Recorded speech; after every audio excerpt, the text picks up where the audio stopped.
Content marketing. For those of you that have listened to our podcast or video content before, you will know I'm a massive content marketing fan.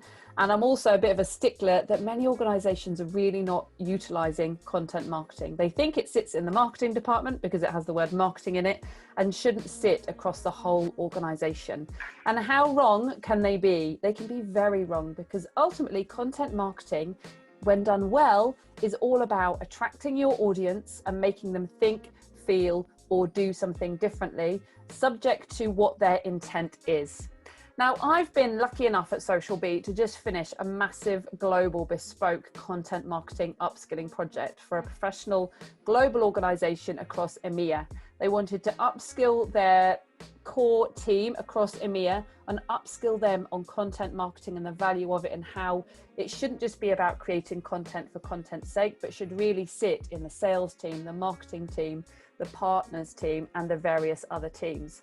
Now, as part of that project, I was lucky enough to work with an amazing gentleman. The client asked, as part of one of the modules, which is all around storytelling, if we could collaborate with a fantastic guy called Jonathan. Now, Jonathan Trippett has a huge amount of experience and is really passionate about the value of content marketing, storytelling, and has a wealth of experience across various different sectors, including a celebrity, so I'm told. Now, I'm not here to grill him on his celebrity today, but I really wanted to harness some of the content that he shared with one of our clients and one of his clients as well on the value of content marketing and, more importantly, storytelling. So I'm delighted that Jonathan's joining us today. Thank you, Jonathan. It's great to have you join me today for a great chat that we've really had lots of chats over the last couple of months as well, haven't we? Thanks, Lindsay. What a wonderful introduction. Yeah, I'm really looking forward to talking with you, to having a chat today. Yeah.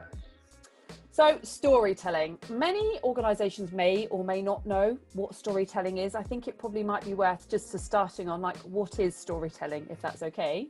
Yeah, of course. I mean, there's lots of ways to slice it and dice it. I mean, I think the good news and the useful way to think about it is it's something that we all do, right? So it's really an inherent part of who we are as human beings. We tell stories all the time, to ourselves, to each other, to our kids. And I think going back in human history, storytelling's been around for tens of thousands, probably hundreds of thousands of years, before the internet, before printed word, and before those sort of stories.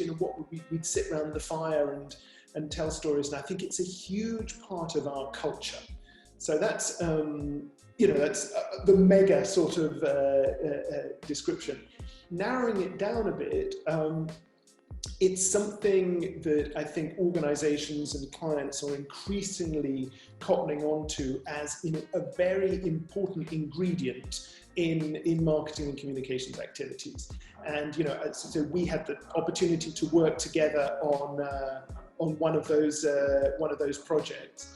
And I think the real value of it is making, the real opportunity for clients is to be a bit more conscious about how they use it. So instead of just doing it on automatic pilot, how can we deconstruct it into useful elements so you can be really mindful about how you're telling stories. You can be really mindful about using storytelling in the way that you do your communication. And that means you're tapping into this huge advantage because it's very inherent to us as human beings. So in terms of what I would call like a practical definition of storytelling, and like I said, there's many ways to talk about it. This isn't the be all and end all, but I think a useful way to think about it is storytelling is a combination of three factors. It's communication. So I am sharing a message with you. It's empathy. So it's having some kind of understanding or appreciation for who you're talking to.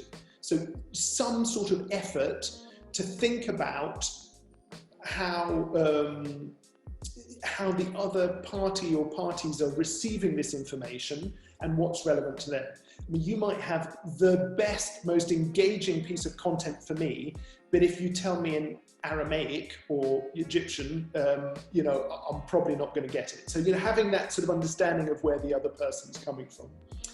And then narrative, which will, if we have time, I can talk about in a bit more detail. But, narrative is about the deliberate introduction of things in a certain order to provoke an effect. If you just go, boom, this is all the information, you give them a kind of download, then you may not be getting exactly the right reaction that, from your, or the best reaction from your communication efforts.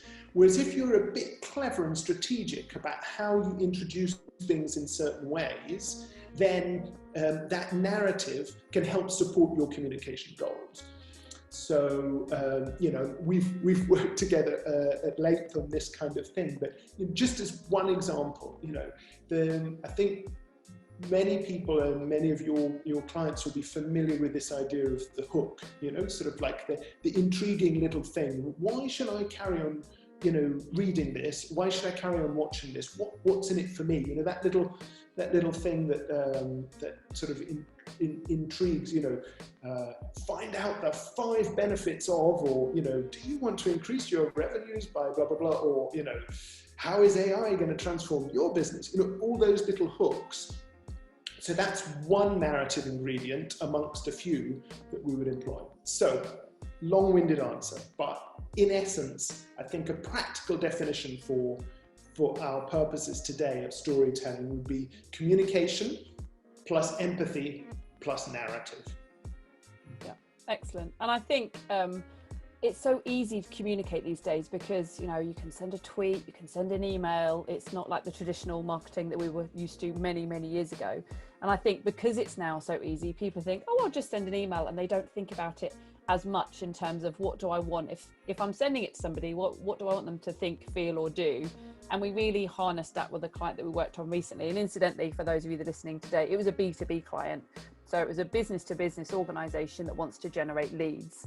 And their content, they're a global, very successful organization, but they had fallen into the trap of many organizations of, we need to do content, and my senior stakeholders have said it's really good, so we're going to do it again. And they hadn't really come about it at all from a customer's point of view, a customer's pain point of view of, what are my customers' problems right now, and how can I show up to help them, and where should I show up to help them? And they hadn't really, some of them had got it, but many of them hadn't, had they? So I think it really sort of brought home of actually, like you've said, communicate, but in the right way, and thinking about what intent does that person have? Because at the time, if you think about how we go about things, putting our own shoes on for a moment, we don't suddenly go, oh, I need this service, let me go and find it. Often we don't even know that service or that product exists. But what we do is we go onto the internet, we go, oh, I've got a problem with this, or I'm thinking about doing some digital transformation, or how can I increase my revenue in the B2B business? We go on with a problem and we expect a business to answer it without hard selling, because I have no intent. I just need some, like you say, hooks. But if there's a webinar there, or a piece of content there, or a download, or a blog post, you're then hooking me in. And then, okay, well, if I see that, what do you want me to do? Actually, why not sign up to our email, and here's the value, or sign up to our webinar and here's the value. And there is so much value there, and businesses still spend millions, some of them spend millions and billions on content marketing every year, but it generally sits in the content marketing department because it has the word marketing in it. So sales, who are talking to the customers on a daily basis and listening to the customers, it doesn't always get through to the marketing department, does it? Which is a huge opportunity to take those barriers down, don't you think? Absolutely. No, and I think we're at an interesting point, because a lot of what you said, we're at this point of massive change, I think. It started, but it's still got a bit of room to grow. And you said it's very easy to communicate. It is, and we're suddenly getting this. If you think about the amount of content that was generated sort of 5 or 6 years ago, relative to today, it seems like everyone's, tweeting or posting on Instagram or blogging, or, all these different channels that we can use. And there's huge opportunity, and the technology is easier than ever. But it also means you're getting, and I suppose also a lot of pressure to generate good content on organizations. But it also means you're getting a lot of people, there's two things. A lot of people who perhaps haven't had too much experience generating content are sort of feeling the pressure to generate content. So there's a learning curve for a lot of people to get up to, just to kind of get the building blocks right. And then the other thing is there's really both an opportunity and a risk with so much content out there, because the opportunity is to really do it well and differentiate yourself, really create some interesting stuff that your target audience is going to appreciate, that uses some of these skills that we've been sort of talking about and developing, uses a bit of narrative, uses a bit of empathy. And that's the real opportunity, because you can, you're creating things that add value to your target audience. That value is associated with your brand, and then that sort of becomes a self-fulfilling, wonderful sort of loop where people interact with you, you get to know the customers better, you sell more, you generate more relevant content, yada, yada, yada. The risk is there's so much content out there, and it's so easy, like you say, because the technology's developed so much, if you don't do a good job, your competitors are literally on the right-hand column. There's a kind of click and you're gone, you've lost them, So I think a lot of organizations are struggling with this now, at least some of my clients, many of my clients are kind of on this journey. And I think it's where there's such an opportunity to learn about storytelling and to use some of the storytelling techniques, or refine some of the storytelling techniques that we're already using. Because that's when you do a good job, and people will go through that journey you've planned for them, whether it's a tweet, whether it's a video, or whatever content, or post, whatever content you're doing. If you're telling a story, people will stay with you and you won't lose them. If you like the opposite of that is, a very traditional approach. You sometimes find some big organizations, they're so into their own ecosystem, their own way of doing things, that what they do is their content is sort of a bit like the company org chart. They force you to understand the different divisions and who's really important and and it's all, there's a bit of ego in there, and there's a bit of a lack of appreciation for who they're trying to talk to and the real reaction they're trying to provoke. And that's, I think, a risk in big organizations. So you get these kind of non-empathetic, non-storytelling kind of communications, which have a higher risk of losing the target audience. And I think in really big organizations, that can sort of perpetuate a bit, because obviously you've got the boss or the bosses who are generating content, and then you've got some really capable, really amazingly talented marketing professionals just one level down, but maybe it's quite hard for them to say, maybe we don't need your photo on the front cover, maybe we do something that appeals to the target audience a bit more. So I think that's where we're at in this journey, and it's quite exciting to see how things are developing. And every year there's new advances and new tools, and how can we all do a better job of creating content. Absolutely, and I think you've summarised that really well in terms of how good content can look, and how perhaps bad content is a missed opportunity, because in any organisation we're all under time pressure at the end of the day. There's only so many hours we can work in a day, and if we are creating content, we want to make sure that it isn't, we need to keep our boss happy, but ultimately our boss is also going to be happy if we can generate content that's actually building our email list, building our follower list, building a prospect list, building an inquiry list, building a quote list, and getting business.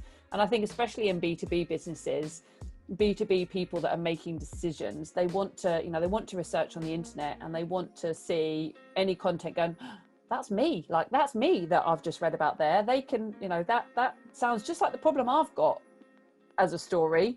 I can really I can really align to that. That's, you know, that looks like that company can really get me. So it's building that credibility online, because especially with the year that we've had, we're all under so much time pressure now. It's really hard to think about, okay, how can we create content that's actually going to resonate with people and generate leads? And the best way I think we can do that is by wearing those customers' shoes and thinking about that person, that you can resonate with that person. And it's about chucking those egos out of the window, you know, it doesn't matter how big or small your organization, it's not about you, it's about the customer. And if you want to win more customers and clients, you need to come about it wearing their shoes, understanding their problems or the areas that you can help them, and give them content that helps them realize that. Because as we've had this year, you know, I haven't even left my village. You know, I used to travel the world every week. So I used to pretty much live in airports, and I don't even drive my car once a week now, never mind leave my village. So I've gone from like global travel to meeting people face to face to a virtual world. So that means the reason I'm sharing that with you is because, you know, I'm meeting less people, so I have less opportunity to chat to people. And obviously people that have problems or looking for solutions, they're much more likely to go online before they even pick up the phone. They're much more likely to do some tentative searches and then go on the social media channels and have a look, maybe sign up to your email list before they've even made a prospective call or inquiry. So I think from a B2B or B2C view, the more you can be empathetic, the more you can create content where they go, oh, that's me in some shape or form, whether it's, you know, my goodness, you know, we've got real challenges at the moment, or we've got real opportunities, whatever that might be in terms of your type of target audience. If you can align to that, then it's not about more content, it's about right content. And I think, like you've said, Jonathan, there is so much content out there. You know, content is not new. It's been out there for years and years and years, since human beings have been around. But when it comes to online, people think, oh, let's just, you know, go into Answer the Public or Keyword Planet, and oh, well, people are searching for that, let's create that content. Yeah, but so are your competitors. All your competitors are doing that. So how can you make sure that you're talking about the right subject, and you're getting them on that hook, like you've talked about, and you've not just got them on the hook, you're getting them to think, feel, and do something differently, and getting them to think, that's me. Okay, I want to go on a journey with this organization. No, I think you some really important points in what you say there. You know, it's how do you create differentiated content? Like you say, you know, even the most elite professional services organization, or even if you're at the top of your game, you're going to have sort of 3 or 4 competitors, you know, yapping at your heels, and many of us are in a position where, you know, there's dozens or hundreds of competitors. So how do you do a really good job with your content of differentiating? And that doesn't necessarily mean you need to hire George Clooney or you know, or do something kind of like, or do an exploding shark or something. You know, it can be, in fact, one of the best ways to differentiate is to be very authentic. You know, to be very, you know, coherent about where you're coming from and who you are, how you represent your organization. But at the same time, exactly as you say, you know, with a real focus on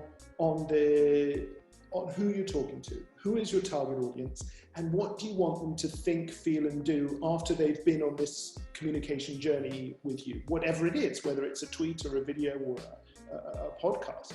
And I love the image of, you said it said, throw the egos out the windows. I mean, I love the ego defenestration that you're proposing. I mean, can be quite challenging for the marketing professionals in an organization, typically aren't at the sort of the board level. Sometimes they are, but not.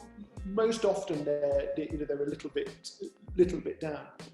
But one of the things, I mean, certainly I've found, I think some of my colleagues and clients have found, that's like a really good, a really helpful way to start engaging in those slightly more difficult conversations is doing exactly what you've just outlined, which is mapping out target audience, what you want the target audience to think, feel, and do, just like you say. And then with that kind of almost as a bit of a plan, you can go and talk to the sort of the big peacock who's, you know, on his throne, or her throne. It's usually a he, let's be honest.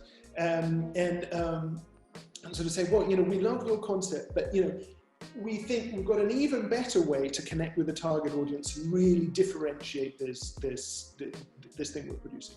And that can be quite a handy way to kind of to start those difficult conversations and to to start the process of throwing the egos out the window. Yeah, I mean, because it sounds such an easy thing to do, but I know, having worked with large organisations, they've been there for a long time. They're hugely experienced, but they've generated business in a certain way, and they've always done it that way. But things have changed, and their target audience is different as well. So if they are senior people within that organisation, they may have worked with people that have always done business that way, so would download a big report or expect something to be posted. But their target audience is getting younger, and their target audience is more tech savvy and IT savvy, so they might just want content that is very easy digestible. And linked to that, the great stuff that you've shared is I've been working on a project recently, and I've been doing lots of research about like the retail sector and e-commerce sector, and a lot of the reports I see, a lot of the big organizations, they think more is better. So they think, if a report is all of these words long, 10, 20, 30, 40 pages long, it's it's going to make a bang on your desk if you printed it, and it's going to be credible. Where if you think about it from your target audience, especially during COVID, lots of organizations have been, creating content about how to survive during COVID, how to, grow your business next year. Those target audience are not going to read that 20, 30, 40 page document. They're literally going to skim read it. And I did that. I was literally skim reading some of this stuff, and it was just hitting me with paragraphs. There was probably loads of useful content in there, but I'm like, I'm not reading that. I haven't got time. Like, just give me the facts and, break it up for easy, digestible content. And it's funny how, again, the concept of more is better, or actually it's, right is better, wearing those shoes from an empathy point of view, authenticity, and in a content that's easily digestible, that if someone does want to read 40 pages, then it's there, but you can also break it up with just bullet points and visual ways of doing things as well. It's interesting. It kind of reminds me a bit of, or it resonates with something you were saying before about the way the world is changing so much, and we're on this technology. I mean, I think traditional ways of business are changing. We've been taking the mick out of the peacocks and the sort of the ego-driven approach. But there's a sense in which there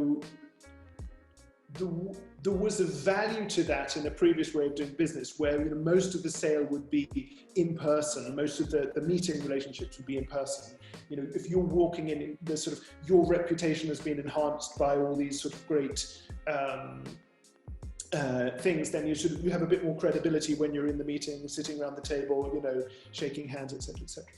But as you say now, there's an opportunity to reach a much wider target audience, and also many of traditional clients are using sort of online searches, as you said, Google and other things, to connect with their suppliers, to connect with the professional services that they need.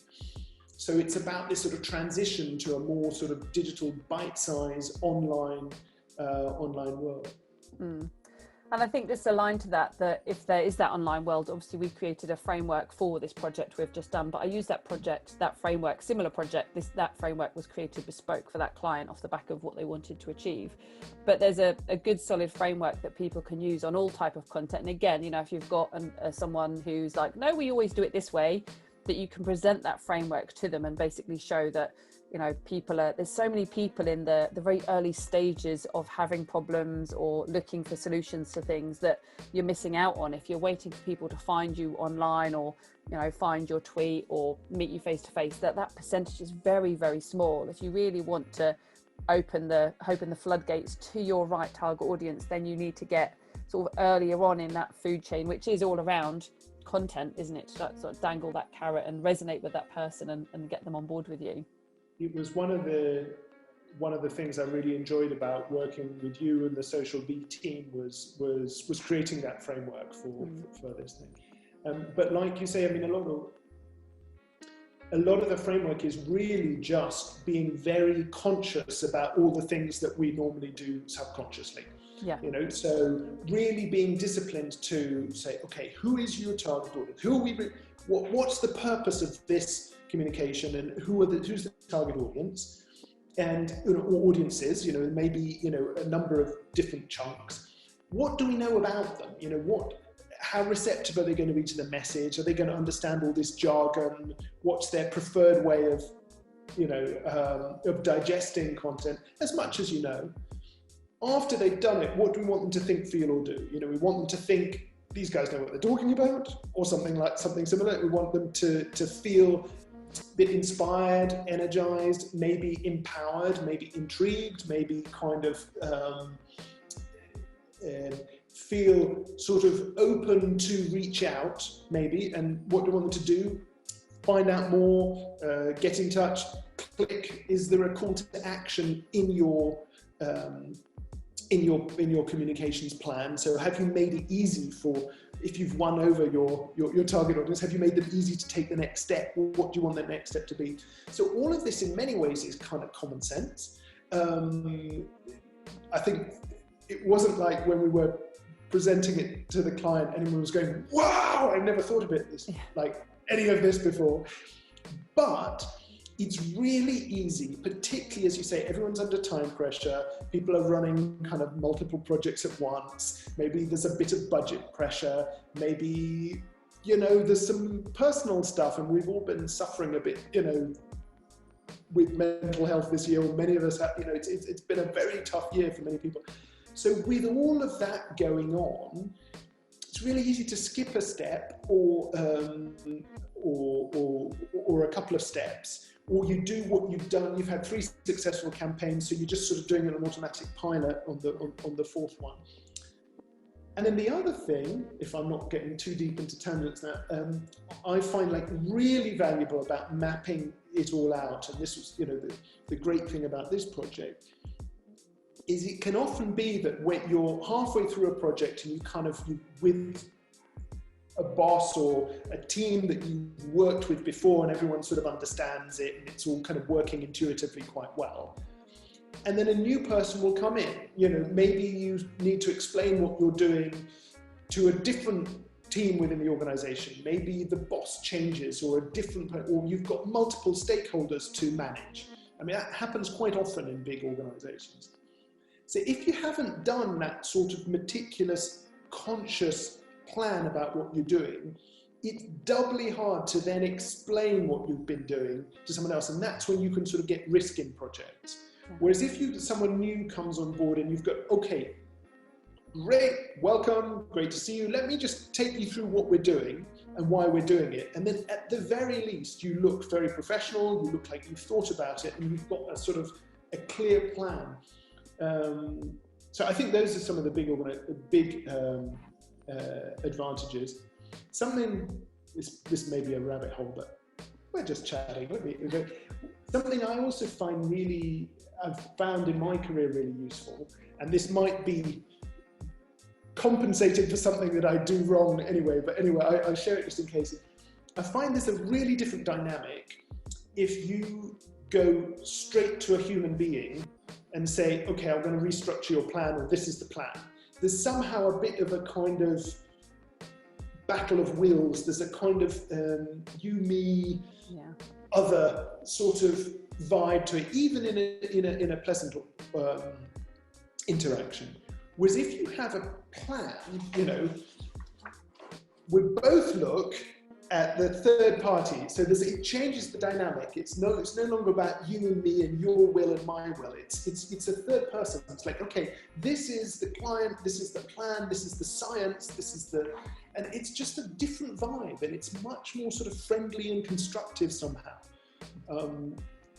Probably you guys do this better than I do anyway, but I found that kind of helps get through an uncomfortable dynamic. Yeah, absolutely. And I think, again, just linking back to this year, we can't get away with what's happened this year. So many people have just cut their budgets, gone, oh, we're not going to do this anymore. Well, if you're cutting your marketing budget, we've seen a huge amount of people cutting their marketing budget this year. Well, if you turn your marketing budget off, you sort of turn the tap off for potential leads. So I think if you can create a framework that understands the different audiences, understands their pains, understands where you can add value, where those audiences are, what type of content that's going to be, and measure it, then you can again justify it and say, look, you are thinking of cutting the budget, but this is where our traffic comes from. This is where our leads come from. This is where our revenue comes from. And content marketing is a huge part of that. So if you turn that off, then you're sort of, cutting your nose off to spite your face in a way, where I agree there's, people have cut budgets here, there and everywhere. But if you want to survive as a business, cutting the thing off that's going to feed you the business is, even if people don't want your business right now. We did a lot of content earlier on this year, And in fact, we ramped our content up during the beginning of COVID. Literally, we ramped our content up because we knew that people were asking lots of questions like, you know, what to do with no marketing budget or what to do with this. And people were put in very awkward positions from some businesses. So we had inquiries from people that had made all their content marketing team redundant. And then, you know, one person in PR, I'm in charge of all our content and all our social media, help because I have no knowledge over it. Or maybe even the managing director, you know, I've made all my marketing team redundant. I need to suddenly know how to market with no knowledge, no content. So I think it really, you know, we need to be lean, we need to survive, we need to thrive, but thinking about, okay, well, even if your content, even if your product can't be sold at the moment, people are still often looking. So they might not want to buy your product or service today, but your target audience in some shape or form, they might want a different service or product now, but they're still there, they're still searching online. So content is absolutely critical in that wheel of business. And with people spending much more time at home, less time traveling, they're actually online a lot more. You know, there's opportunity within that sort of, you know, if you are able to generate interesting, differentiating content that resonates well with your target audience and reflects well on your brand, you know, you're occupying a space where you've got an opportunity for a sort of share of eyeball, share of market that you may not have in a different year. You know? So it's funny you were saying that I had one client and they're really nice people, really smart people in lots of ways, but their IT department was in charge of the social media. You know, it's technology, isn't it? Right? So, you know, and they were smart and they were good, but it wasn't their really not their sort of natural capability to be generating these kind of messages that resonate and all the rest of it. You know, so yeah, interesting. I had a nice little rabbit hole to go down. If you want to, maybe you may want to edit this. Sure, go on. But, well, I mean, I think a really important thing for me anyway, it's actually fun, right? You know, engaging with narrative and, you know, empathy in this way, it makes it a much more enjoyable journey, at least for me. You know, it's and you can play with it. You know, you can be quite creative, particularly once, I mean, like when we worked together on this last project, to really deconstruct what are the narrative building blocks that you might want to, well, the normal narrative building blocks that you put within a sort of corporate B2B communication. So, you know, we talked about, you know, the hook, the defining the benefit for the target audience, the setting the scene, you know, how do you get everyone on the same page, then a bit of the development, the science bit, you know, what's the credibility, and all the other building blocks. But once you've got those building blocks, call to action at the end, important one. Once you've got those building blocks, you can play with them. You know, you can put them in different orders, and it's fun also to just have a couple of neurons switched on as you're sort of going through the internet as a consumer, and kind of you know, what are the messages that resonate with you and why, and just, oh, that's interesting, and they've kind of switched that up a bit. You know, for a long time I would always kind of set the scene first, show that, you know, I understood the target audience, and then hook. And I've seen a couple of people do really good communications that at least got me, where the hook was first, you know, where they sort of like, I didn't know what was going on, but I was suddenly intrigued, and then I kind of carried on. So it's really fun and really interesting. And there's lots of opportunities to differentiate and create kind of quite creative and interesting content once you've sort of deconstructed the building block. And the rabbit hole, in case you want to, is I think I'm increasingly thinking that storytelling or something related to storytelling is how, as humans, we make memories in the first place. There's a really, really fascinating documentary on Netflix at the moment. Other news channels, other TV channels are available on net, called, I think it's called Memory Games or Memory Palace or something. And it's about these kind of nutty extreme memory people, where they'll sort of memorize a series of random numbers in like 10 seconds and then get it perfectly right, or they'll memorize a deck of cards, all the rest of it. And my wife sort of got really excited by this documentary, and I watched it. And the way a lot of those extreme memory people do it is they tell themselves a story. Yeah. But it's like, you know, one is a pillar, and, you know, two is a snake, and, you know, I went past the pillar and I saw the snake, and then they sort of fix it in their mind in a sort of physical space, right? And that just caused me to think, you know, we're really tapping into something very profound when we start engaging with storytelling, because it's how people retain information. Maybe, you know, it's the building block of how we retain information. So you're sort of getting to something quite visceral and inherent and exciting. And I mean, there's a lot of A, fun, and B, opportunity to employ that in work as well. Absolutely. And I think I've done some learning around, like, if you want to memorize something, memorizing it on a story. And like you said, I think that really resonates with what we're talking about today, because your content needs to resonate with somebody. And the way it resonates is that they can then think, oh, yeah, I remember that. It was really, really good. And I think on top of that, the great thing about if your content really resonates is people become your free marketeers for them. So we've done content early on in COVID, and a lady messaged me on LinkedIn and said, oh, I've just referred you to this person and I've shared it with this and this because I thought it was amazing. So it's not just about resonating with one person. If you connect with one person and their content resonates, they then share your content with other people. So that's even more cost effective than what it was before. Totally. That viral idea, you know, that thing just sort of propagates by itself. Yeah, absolutely. And like you said earlier, like, none of what we're sharing today is rocket science. We're not sharing some newfangled way that no one's ever thought about before. We're not expecting to blow anybody's minds. But what we did see on this project in particular is people go, oh yeah, like they'd got into a rut, which many of us do. Oh, I need to do that because I've been told I need to do that, or we do it this way because we've always done it. It's the question I always ask my team, like, why are we doing this? Why does it work? Why does it not work? And what are we trying to achieve by it? When you think about it like that, and then you start to look at the framework, like you say, you can have some real fun with it. And we had lots of light bulb moments coming on in the program, and like we do in all our other programs, are like, yeah, I get it now. Because from the start, it was like, how do you measure? Well, we look at impressions, or we look at this, we look at that. And by the end, they're like, oh yeah, I can see exactly how we need to measure this, and I can see the exact why. And I can see actually with confidence how I can go back to my key stakeholder, whoever that might be, and go, how about we do it this way? We both want to get here, although some of them didn't even have where we're trying to get to.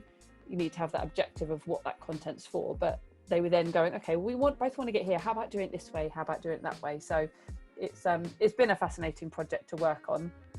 And I think the storytelling element, people often think, oh, you know, we're not big enough to tell a story. Everything's a story. If you can, you know, create a story, like say, even if it's a tweet or a LinkedIn post or a 20-second video, the more you can resonate with people, the better people will remember, understand, and then think, feel, or do something differently, which is ultimately what content marketing is all about, isn't it? That's exactly right. No, and it's, I mean, we're all telling stories anyway, you know, all the time. It's just whether we're doing it consciously or unconsciously, or whether we're doing a good job or a bad job of it. You know, that's sort of, you know, we're telling stories all the time. And I think a lot of those light bulb moments, which we saw on this program with this client, were like you say, not because we were sort of revealing the secret formula for something, but just like, oh yeah, okay, yeah, that. Of course, yeah, but I'd sort of been doing that subconsciously, or I'd skip that step. And it's really empowering when you lay it out and they can sit and say, okay, I can take this and, you know, change it about a bit as in terms of my working practices, and use it to map what I'm doing. So I'm kind of doing every stage consciously and not skipping a step. And I can, you know, like we said earlier, we can have those kind of like team discussions or discussions with leadership with a plan. Yeah. So any last tips you want to share with people on storytelling? Jonathan, you've shared a huge amount today, but any one core takeaway thing that they should be thinking about to improve their content marketing or storytelling within that, do you think? I think the key tip is just to engage with it, you know, just to think about it and engage with it. There's some really good, and I suppose the other thing, perhaps, you know, all we've talked about, map things out, write down who you're talking to, what you want them to think, feel and do, and sort of plan your journey towards that goal. I think that's the thing. And then I think the tip, which we've already talked about, but the thing I find really useful is to just keep a little bit of your brain awake or cognizant, aware of these things when you're doing it, and just think what works, what doesn't work, and it could be a radio program, it could be a TV show, it could be a tweet, it could be any, what works for you, what tricks and tips can you kind of glean from the world, and do it better, or do it in a fun, more exciting way. Take what we're mapping out, make it better, and sort of contribute to the debate, and the storytelling thing, and tell your stories. I think that's really what it's all about. Yes, and I think that's a really good tip to leave on, because I think when you put your own shoes on as Lindsay or Jonathan and go on a journey for something totally different and see what hooks you, see what resonates and see what doesn't, think actually, okay, well, is our content doing that? When I put my own professional shoes on, it's always a good reboot or reset in terms of, is ours doing that, or is ours just saying we're wonderful, we're fantastic, come and inquire with us? Because people know there's businesses out there that offer services and products, but they want to find the one that resonates with them, is authentic, someone they're going to get on with as well. Like, people buy from people at the end of the day, and because we're now in this virtual world, video content is a lot more prominent, and you need to be authentic on that. It's no good just saying, and today we're going to do it. Like, people want to see you as a character, because if they're going to be investing in that company, it's probably likely to be you, and so they want to know if they can resonate with you as well. So giving your view on something is really powerful as well. That was something I have quoted you on since the people buy from people. It's such a powerful thing to say, simple and yet profound. It's a really good reminder. So. Yeah, because it doesn't matter how big you are in the world. It doesn't matter how big you are in the world, does it? It doesn't matter how big or small your business is. People buy from people. Like, a logo is just a logo at the end of the day. It's the people element, especially in B2B, that people are investing in. Yeah, and how the people are representing the brand, how they're, how the brand represents them as people, and how they are representing the wider organization. I think it's something we can overlook, particularly, as you say, with the really big organizations. You can kind of think it's not important, but it always is. Yeah, absolutely. Well, thank you so much for joining me today, Jonathan. It's been fabulous, as always, chatting to you. So thank you so much for joining us today. Cheers, Lindsay. Really appreciate it.